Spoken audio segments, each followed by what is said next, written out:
Europe 1, bonjour, le journal des sports, Fabienne Lemoine.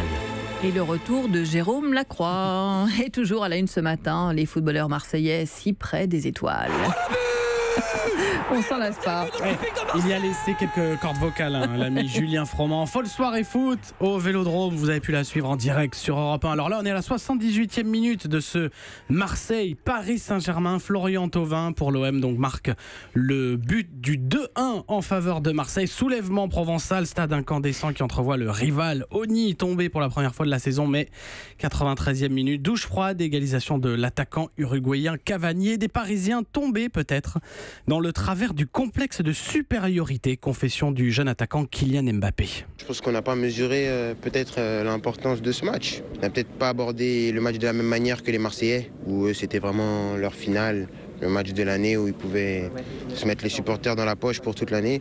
C'est à nous à l'avenir de faire des efforts et de nous mettre au niveau des matchs comme ça. Kylian Mbappé au micro européen de Julien Froment. Soirée difficile donc pour Mbappé, pour Neymar aussi. Alors s'il a inscrit le premier but parisien, il a été exclu sur carton rouge à la 88e minute. Les Parisiens perdaient à ce moment-là. Neymar a pris 2 cartons jaunes en 2 minutes, dont le second pour un geste de nervosité. Il a bousculé un joueur marseillais. Au classement, les Parisiens restent leaders après 10 journées de Ligue 1.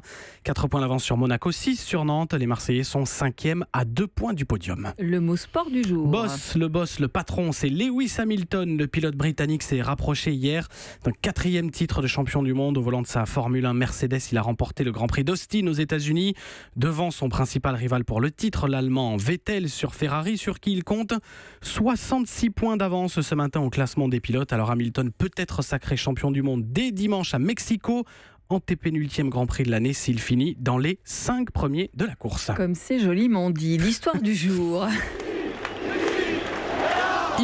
Ici, c'est La Rochelle. On avait commencé avec une belle ambiance, on finit avec une belle ambiance.